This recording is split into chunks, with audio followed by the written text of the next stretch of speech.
이혼 통보를 먼저 하고 새 아내와 재혼을 서두르다니 비난받아 마땅하다. 이혼은 개인의 문제인데 그가 누구를 비난한 것도 아닌데 왜 전 세계에 사과해야 하나? 송중기라는 이름이 등장할 때마다 이 두 가지 상반된 의견이 충돌한다.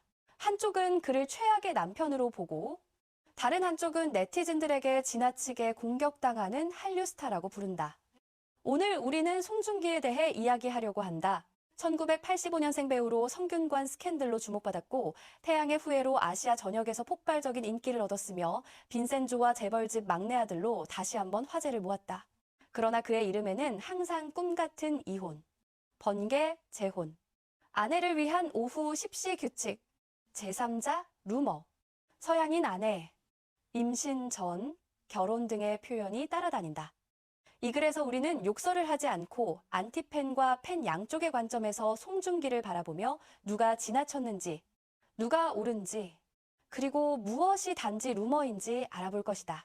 세부 사항을 살펴보기 전에 여러분은 안티팬 팀인가 팬팀인가 글을 끝까지 읽고 아래에 댓글을 남겨주기 바란다. 송중기가 왜 논란의 대상이 되었는지 배경을 살펴보자. 그는 1985년에 태어나 2008년 쌍화점으로 데뷔했고 성균관 스캔들과 런닝맨으로 유명해졌다. 태양의 후예로 큰 성공을 거두며 송혜교와 함께 송송 커플이 되었다.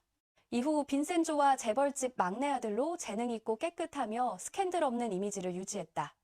그러나 송중기라는 이름이 논란의 대상이 되기 시작한 몇 가지 폭발 지점들이 있다. 2019년 송혜교와의 이혼에서 그는 이혼 신청을 주도했고 변호사를 통해 발표했으며 양측이 공식적으로 제시한 이유는 성격 차이로 인한 화해 불가능이었다. 박보검이 제3자라는 루머도 있었다. 소속사는 이를 부인하고 허위 루머로 소송을 제기하겠다고 위협했지만 제3자의 그림자는 이혼이 언급될 때마다 네티즌들에 의해 계속 거론된다. 2025년에는 오후 10시 이후에 다른 성별과 술을 마시면 안 된다는 발언이 있었다. 이러한 일들로 인해 송중기는 꿈의 남편이라는 이미지에서 팬과 안티팬의 저울질을 받는 인물로 변모했다. 안티팬의 관점을 먼저 살펴보자. 욕설을 조장하는 것이 아니라 안티팬들이 자주 공격하는 이유를 요약할 뿐이다. 안티팬들이 제기하는 첫 번째 이유는 송송 이혼 처리 방식이 무정하고 섬세하지 못했다는 것이다. 안티팬들은 그가 주도적으로 이혼 신청을 하고 변호사를 통해 먼저 발표한 것이 송혜교를 수동적인 위치에 놓이게 했고 언론과 네티즌들로부터 더 많은 비난을 받게 했다고 생각한다. 많은 댓글들은 이것이 남자가 떠나고 싶을 때 떠나고 전 파트너의 체면을 지켜줄 필요가 없다는 행동 방식이라고 말한다. 이로부터 일부 사람들은 그에게 신사답지 못하고 전 세계에 판매했던 결혼을 소중히 여기지 않는다는 꼬리표를 붙인다. 두 번째 이유는 너무 빨리 앞으로 나아가고 재혼이 시끄러웠다는 느낌이다. 그가 재혼과 아내의 임신을 발표했을 때 일부 네티즌들은 그가 이혼 후 진정으로 고통받은 적이 없고 단지 대중 앞에서 희생자 역할을 했을 뿐이라고 느꼈다. 이태원의 200억 원 저택, 서양인 아내. 임신 전 결혼에 대한 뉴스는 안티팬들이 한 사람을 사랑한다고 말하지만 매우 빨리 페이지를 넘길 준비가 된 배우의 이미지에 대해 더 많이 말하게 만들었다. 세 번째 이유는 오후 10시 이후에 다른 성별과 술을 마시면 안 된다는 발언이 통제적인 사고방식과 같다는 것이다. 일부 온라인 시민, 특히 여성들은 이 발언이 파트너에 대한 신뢰 부족을 암시한다고 생각한다. 남편이 허락하지 않을 때 아내가 집을 나가면 안 된다는 사고방식과 같으며 매우 가부장적이라는 것이다. 신문과 온라인 기사들은 계속해서 송중기가 아내에게 엄격한 규칙을 설정했다거나 오후 10시 이후 금지와 같은 제목을 달아 안티팬들의 눈에 그의 이미지를 더욱 악화시켰다. 네 번째 이유는 완벽한 남편의 이미지가 연기로 여겨진다는 것이다. 안티팬들은 차가운 이혼에서 빠른 재혼으로 통제적인 발언을 더하여 화면에서는 따뜻하지만 실제 생활에서는 차갑고 가부장적이라고 결론 짓는다.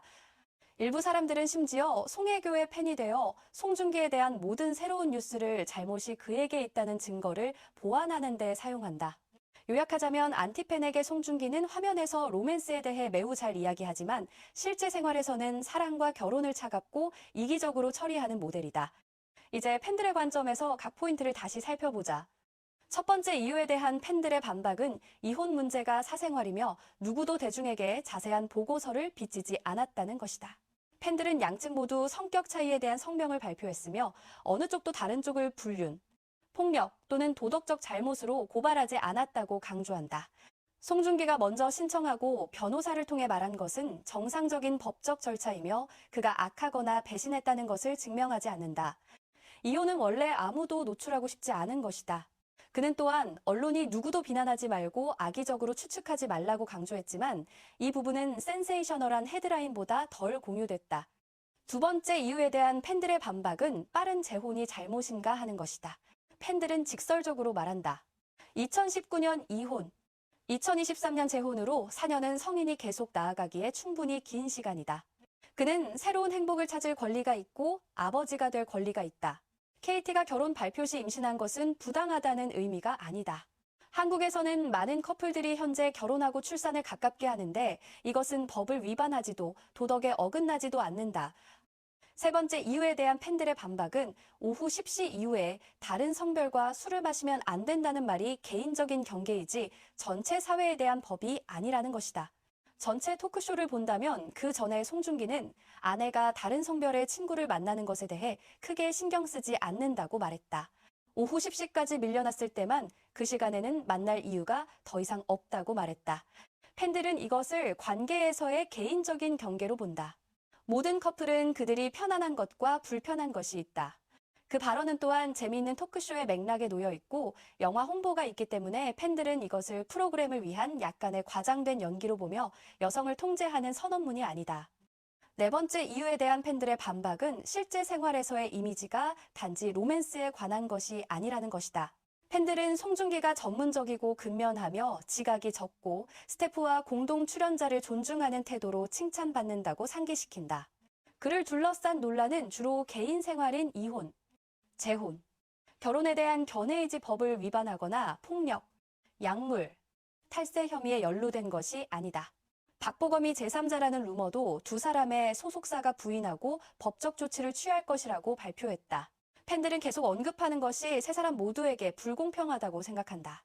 요약하자면 팬들에게 송중기는 재능 있는 배우이며 자신의 삶을 살 권리가 있고 아내에 대한 루머가 날조되었다고 여러 번 확인했으며 대중이 자신의 결혼에 너무 깊이 개입하려는 것으로부터 압박을 받고 있다. 이제 중립적인 분석과 메시지를 살펴보자. 전체적으로 누가 옳고 누가 지나쳤는가? 인정해야 할 것들이 있다. 변호사가 먼저 말하게 하고 부드러운 공유가 없었던 이혼 발표 방식이 정말로 많은 사람들에게 차갑게 느껴지고 송혜교에 대한 동정으로 돌아가기 쉽게 만들었다는 것이다. 여성들이 관계에서 자유와 신뢰를 위한 권리를 위해 싸우는 오늘날의 사회적 맥락에서 오후 10시 발언은 오해를 일으키기 쉬운 말이었고 그는 확실히 더 섬세하게 표현하는 방법을 선택할 수 있었다. 그러나 동시에 고려해야 할 것들도 있다. 그를 둘러싼 많은 것들이 증명할 수 없는 루머이다. 제3자, 아내의 과거, 도덕적 문제 등은 그 자신과 회사가 여러 번 부인했다. 일부 온라인 공격은 행동 비판에서 개인 공격으로 바뀌었고 그의 아내와 같이 쇼 비즈니스에서 활동하지 않는 사람들의 사생활을 파헤치는데 이것은 괴롭힘이다. 팬들도 무죄가 아니다.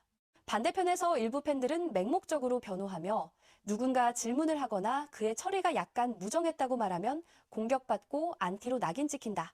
이것은 토론 분위기를 극단적으로 만든다. 100% 성스럽거나 100% 나쁘거나 둘 중 하나이며 사람들이 틀릴 수 있고 고칠 수 있는 회색 영역이 없다. 한국 문화와 실수를 저지르지 말아야 한다는 압박에 대해서도 생각해 봐야 한다. 한국에서는 온라인에서 산채로 불태워지는 개념이 매우 일반적이다. 단 하나의 발언, 결혼 선택 또는 단순히 개인적인 것을 발표하는 방식만으로도 유명인을 폭풍의 중심으로 만들기에 충분하다. 유명인은 일반인보다 10배 더 감시받는다. 이혼은 아름답게 이혼해야 하고 재혼은 팬들을 기쁘게 하도록 재혼해야 하며 심지어 다른 성별의 친구와 맥주를 마시는 것에 대한 개인적인 견해조차 여성 통제 선언으로 확대된다. 시청자들에게 전하는 메시지가 있다. 안티팬이 되기 전에 스스로에게 물어봐야 한다. 나는 확인된 사실에 근거하여 판단하는가? 아니면 루머와 내 자신의 좌절감에 근거하는가? 나는 그들에게 말할 권리를 주지 않고 아내와 자녀와 같은 무고한 사람들을 폭풍 속으로 끌어들이고 있는가? 열성 팬이 되기 전에도 생각해야 할 것이 있다. 아이돌도 인간이고 성격이 있고 맹점이 있으며 때로는 이를 섬세하게 처리하지 못한다는 것을 받아들여야 한다. 사랑한다는 것은 그들을 성인으로 만드는 것이 아니라 침착하게 실수를 지적할 수 있다는 것을 의미한다. 안티팬과 팬 모두의 관점을 들은 후 송중기의 이야기에서 어느 쪽으로 기울어지는가? 만약 당신이라면 이러한 논란 후에도 계속 그를 지지하겠는가? 안티팬팀? 팬팀? 중립팀 중 하나와 짧은 이유를 형식에 따라 댓글로 남겨주기 바란다. 예를 들어 중립팀이라면 이혼 발표가 무정했지만 아내에 대한 루머는 과도하다고 느낀다고 말할 수 있다. 팬팀이라면 여전히 그의 연기를 지지하고 사생활은 그들이 책임지도록 한다고 말할 수 있다. 채널 구독을 잊지 말고 좋아요를 눌러주시고 알림을 켜서 K-팝 세계에서 논란이 되는 다른 인물들을 팬과 안티팬, 양쪽의 관점에서 분석하는 다음 영상들을 기다려주기 바란다.